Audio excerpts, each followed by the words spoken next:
Hi guys, welcome to my channel. It's Hazel. Thanks for joining me for the Sunday series called What's in My Bookcase. I am doing part 2 of the botanical section of my library. So hopefully you have subscribed to the channel and have hit the notification bell so that every time I upload a new video, you become aware of it. Now, in last week's episode, of course, I did a lot of the big coffee table type books. This is going to be a smaller selection of books. I'm trying to do them in some sort of order so that I don't miss any or duplicate any. So hopefully that will work for me and for you. Okay, let's start with this one. I have my handy dandy ruler here. Again, because sometimes it's hard to gauge size on a video. You don't know if it's teeny weeny or gigantic. So this one is 7 by 5 and it's called Rocky Mountain Wildfires. Oh, have I got fires on my mind or what? Rocky Mountain Wildflowers.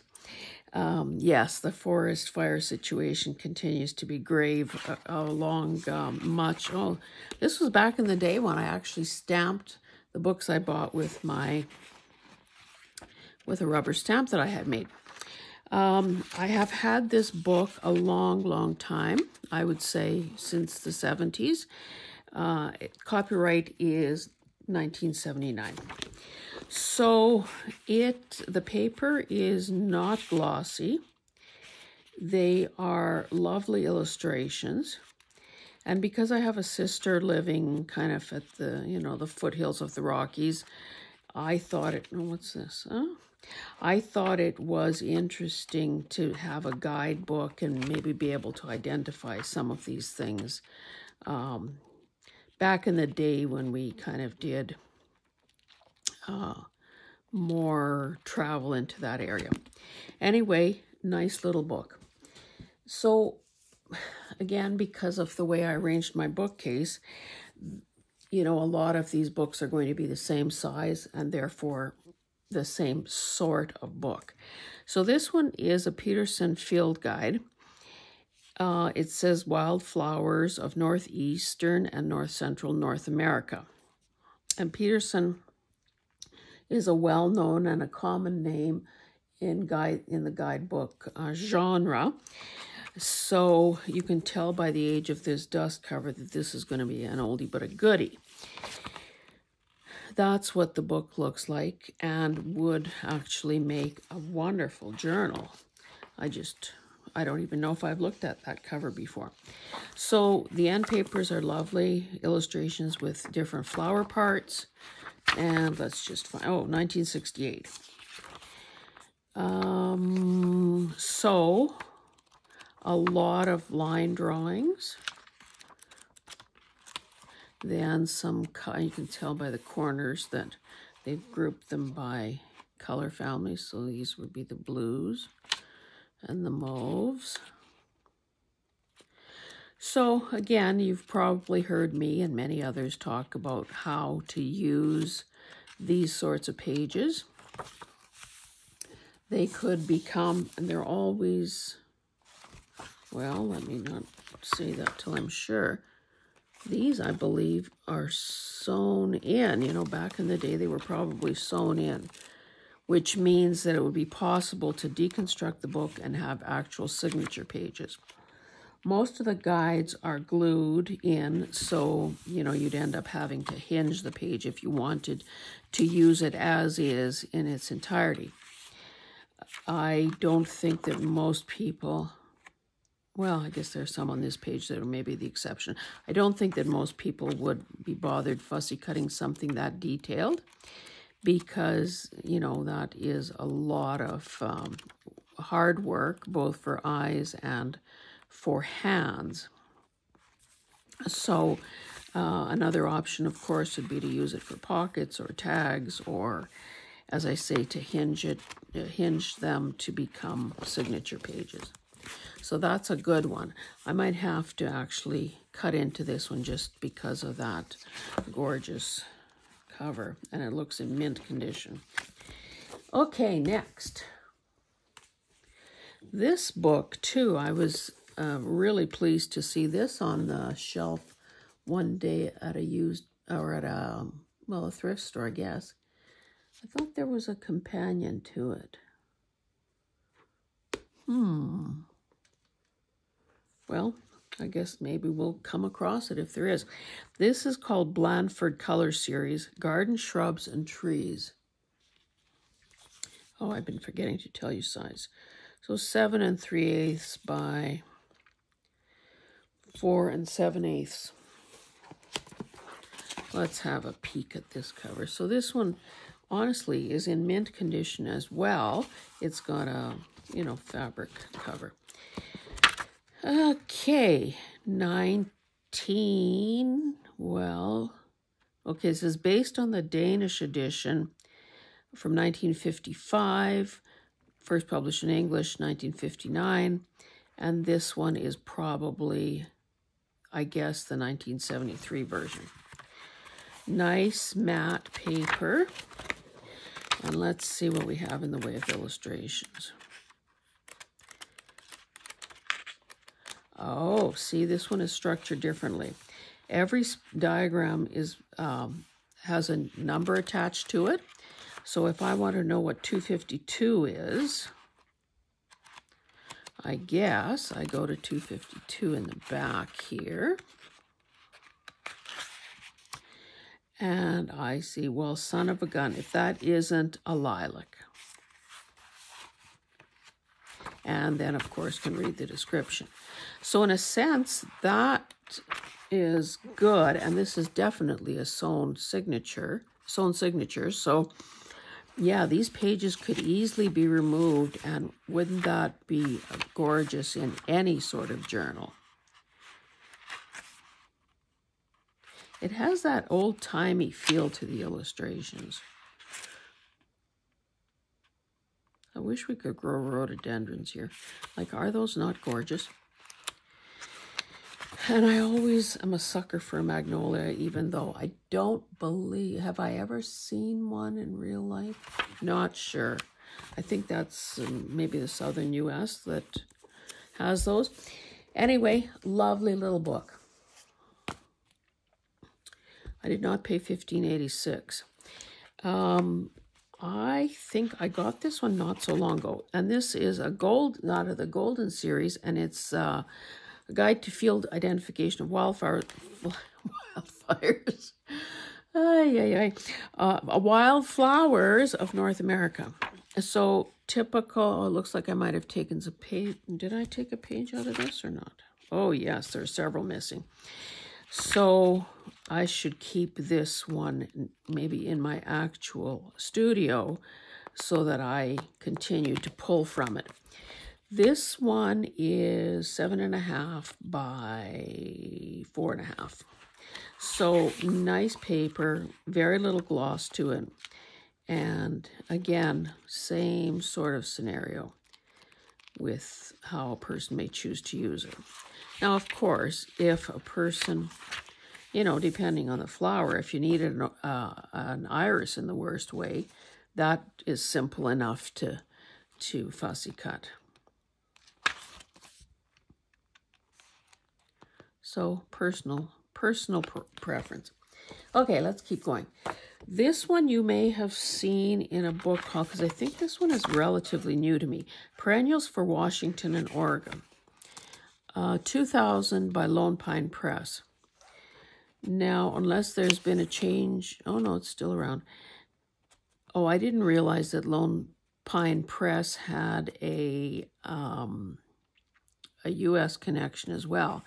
It is an Alberta, or initially was an Alberta publishing company, and did the sorts of books that you would find in spinner racks at, gas stations and places like that, sort of where tourists might be located. This one is all photographs. And, of course, they're also, I just transplanted a coral bell the other day. So they have, where is it? Heuchera. It would provide, of course, some actual gardening advice if a person needed it, as well as lots and lots and lots of photos. Scabiosa. Do I ever love that? I planted 2 perennials in a bluey purple color. It's called a pincushion plant. And this is not a botany lesson because I don't know very much about it, other than what I've learned in the trenches. Okay, this one is called Alpine Beauty. I don't know where this came from. Obviously, I bought it. I don't think the book fairy made a delivery in one night, so I must have bought it, but when and where, who knows. 8 inches by by 5. Let's check for the date. Oh, this is new, relatively new, 2007. You can see again how they've divided up into color families. Photography, fairly glossy. I guess the advantage here is that the description for the plant is below it. If a person wanted to include some factual information in a journal. Keep going. Okay, here's another one. It's also Wildflowers of the Canadian Rockies, and I remember buying this one, new, 8 by 5 1/4. Did I? No, I didn't put my name in there. Okay, 1986. So what have we got here? Oh, photography and some dried things.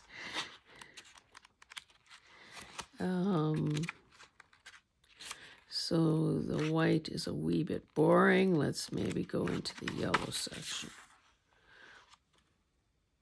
Yes, sir. Paid $20 for it in 1992. I didn't realize that GST was that old. That's our goods and services tax. I should actually be taking these little pressed flowers out of there and using them in some way. So again, you know, I guess nothing screaming about the quality of the photos or whatever, but certainly if a person was just starting out in the bookmaking, journal making pastime, finding a book like this would be a good starting place because, you know, there are lots of photos. These aren't very glossy, and it gives a person I'm going to start taking these things out of here. It's going to give a person the opportunity to, that crumbled, to begin somewhere. Because, of course, unless you've been collecting certain books because you have an innate interest in a particular subject, you may not have anything really appropriate to work with when you just begin. And then, of course, things will improve as your eye for what to look for changes, and as you become a little more selective, perhaps, in what a person buys. Excuse me. Oh, sorry. I bumped the ironing board.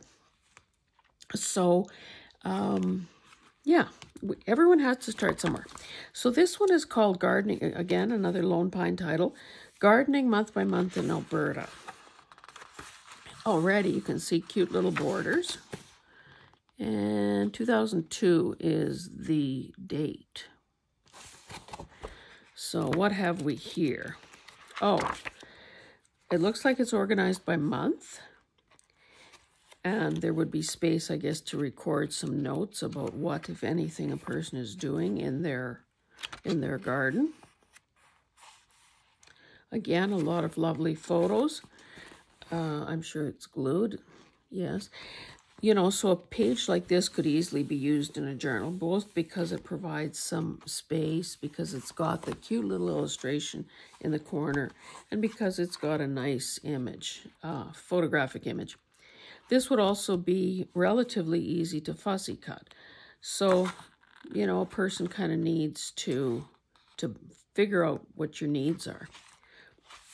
This is cool.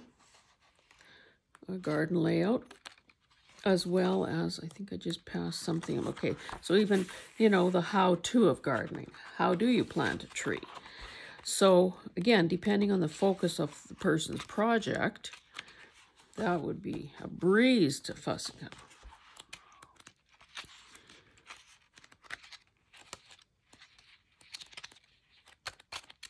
So really a nice book as well.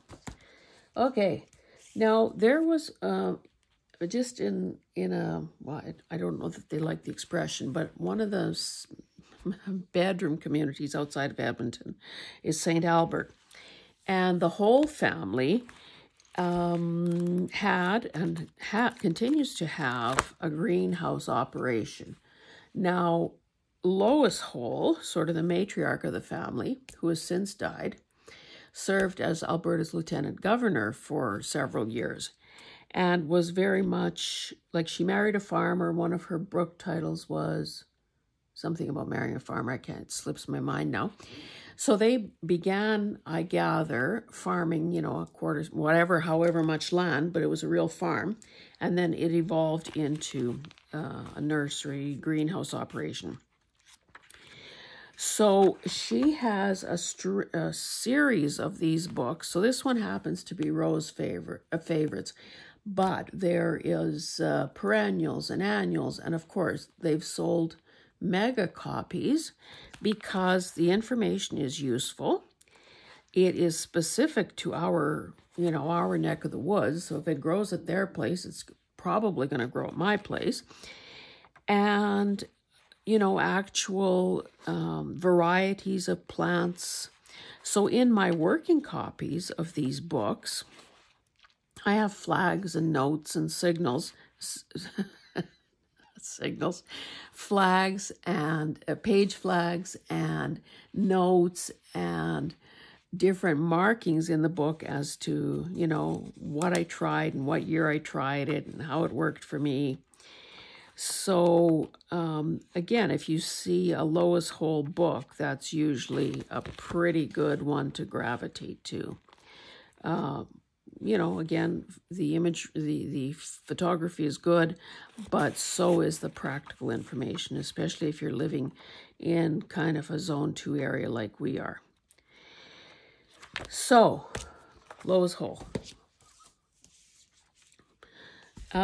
Just as an aside, she was kind of, I don't know if philanthropic or very much kind of connected to women's issues. So there's actually the women's wing of one of the hospitals has been named after her. So her legacy lives on, and I think now, well, obviously some of her children are running the operation. Okay, A Plantsman's Guide to I say Dahlias, you may say Dahlias. I don't know which it is, but tomato, tomato. Is that a bright yellow book or what? Let's just shield our eyes from that. 1989. So this, again, you can smell the ink coming off this.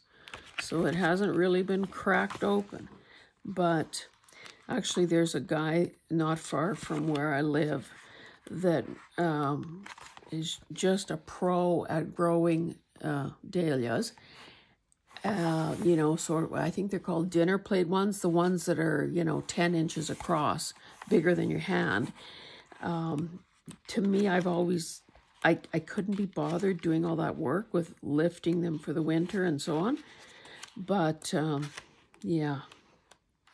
So quite often he would bring huge bouquets, either of, well, depending what was in bloom, either lilies or dahlias or sunflowers to, you know, the administration building in town, to the post office.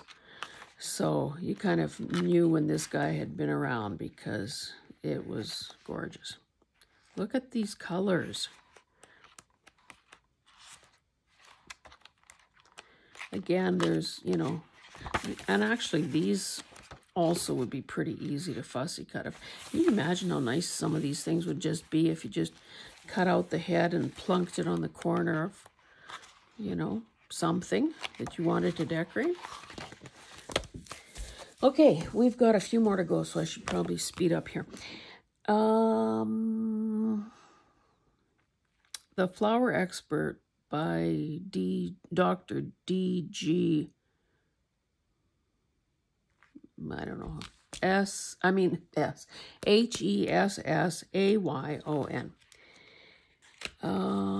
This I know I bought secondhand. And, oh, copyright 1984.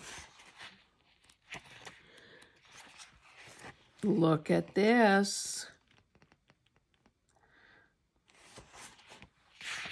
Now they're, of course, back to back, so.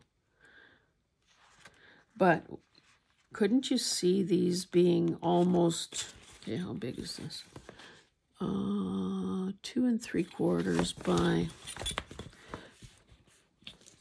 6 5/8 or 3/8. You know, fussy cut a page or cut around it, back it, and it's a journaling card and a piece of factual information. Portulaca, boy, I haven't thought about that for a long time. But just, again, so lovely. It looks like it's a combination of photographs and, oh, of course it is, photographs and illustrations. Can't get anything past me, boy.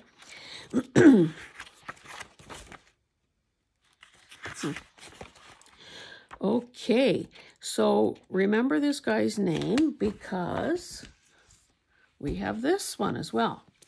And I think I mentioned in a recent thrift video that quite often if you find one book and you think, oh my goodness, this is so wonderful, keep looking in the adjacent shelves and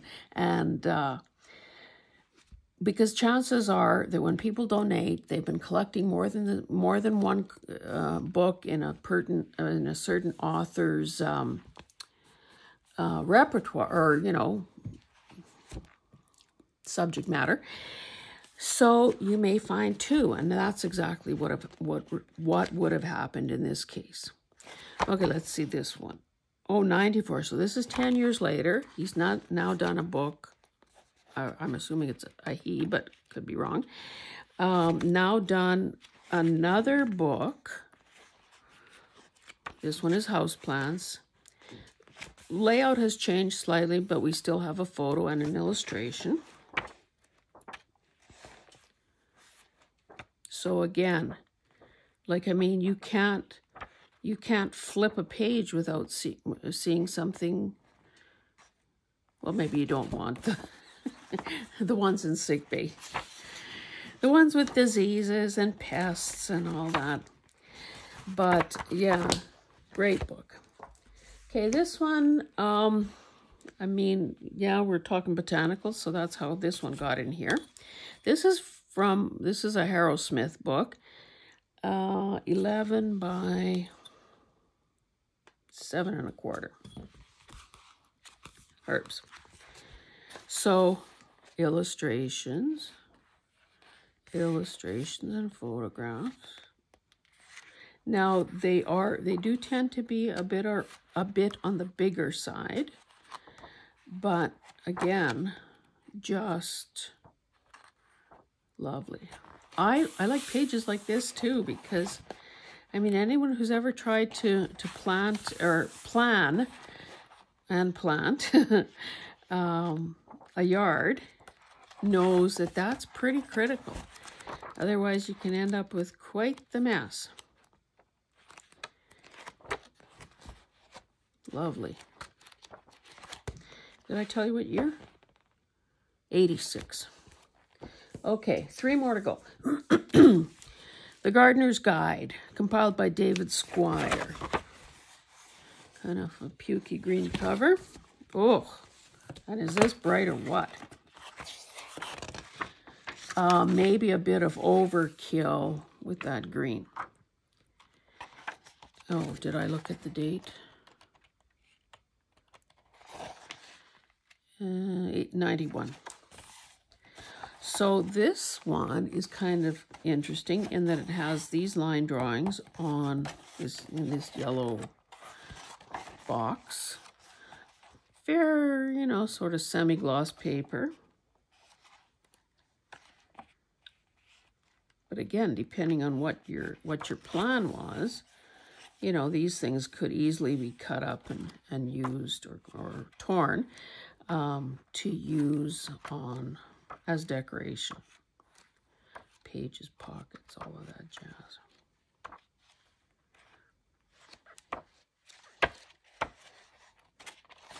Cool. Okay. The Floral Decorator by Kenneth Turner. This one is almost 11.5 by 9. Lovely. Oh, that must be him. Floral Decorator. Yep, same guy. Okay, 1993. Kind of glossy, but again, that's not the end of the world. And again, I've said it before, I'll say it again. Those sorts of pages lend themselves well to making envelopes. Even cutting out all these clay pots would be cool. You could use them down the side of, oh, look at this. Is that not eye candy or what?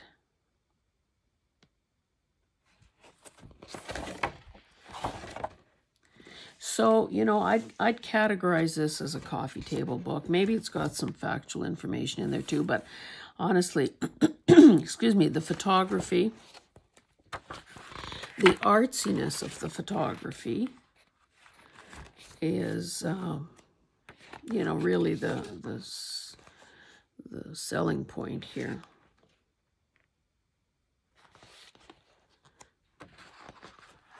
You know, grouping all those baskets together.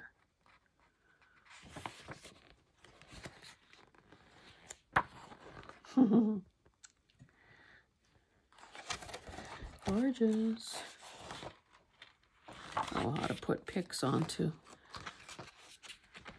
fruits, vegetables, flowers. Sphagnum moss. Just go back for a second. Can you imagine how many rose stems are in this swaggy thing? Probably a dozen per. And then all the smaller, not exactly sweetheart roses, but smaller.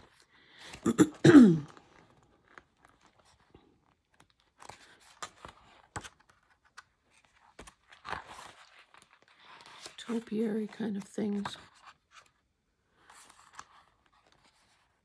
Again, you know, some days, I guess,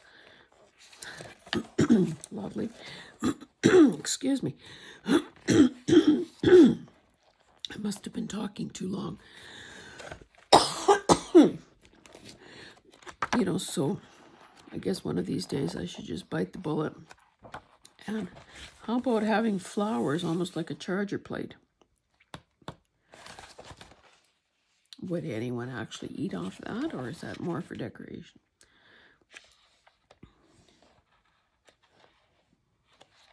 Anyway, I was saying I should probably bite the bullet and begin using this because,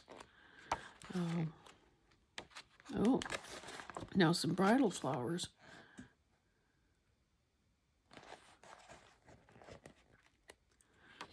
Nice. Okay, and let's get to the last one. And this one is called Lee Bailey's Country Flowers. There's two. It's a big one. 11 and almost a half by 8 3/4.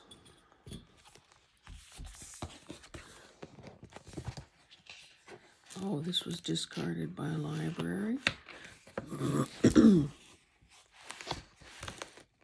So, you know, if you can make your way to a library sale, that's usually a place to score a lot of great books. Now, they're not going to be vintage, of course.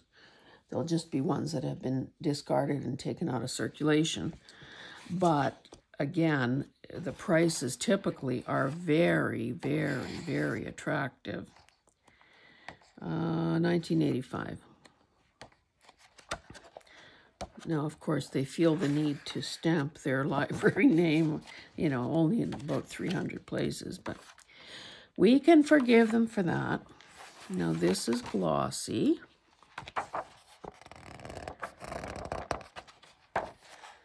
But we've already said that that's not the end of the world. I haven't said it today, but I know I've said it in the past, that a person can also tone down the shine either with a light coat of gesso, or maybe putting some vellum over it, or tracing paper, or, you know, there are ways to get around that if it's very kind of, you know, not your shtick.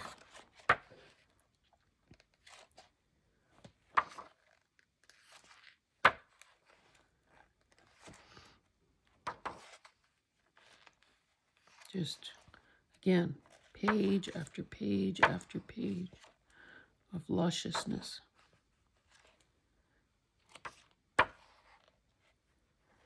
How to make a meadow garden.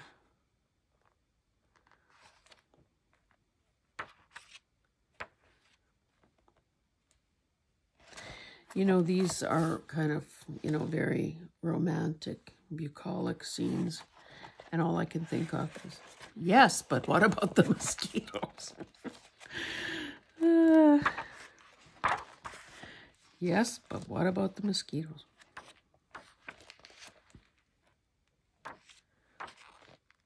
Oh, I want globe thistle.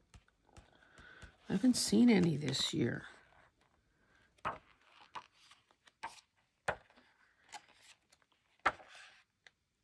Are these not the perfect size for journaling cards? 4 3/4 by 3 1/2. What can I say? Anyway, guys, let's end on this page. Hopefully the glare isn't too much for you. Thank you so much for joining me. Again, I encourage you to subscribe. If you like what you're seeing, please give me a thumbs up. Those things do matter. And I think, okay, I'm just looking at my bookcase from here. There are probably, I would say, probably 3 more flower videos coming, or botanical videos coming. So, yeah, I don't know if I'll mix it up and throw something in between, or just keep going down the garden path. Anyway, I do also have the 100-day project video series that's going on. I'm in the midst of pre-taping, I think, about number 85 or so. So that is going to be coming to an end eventually.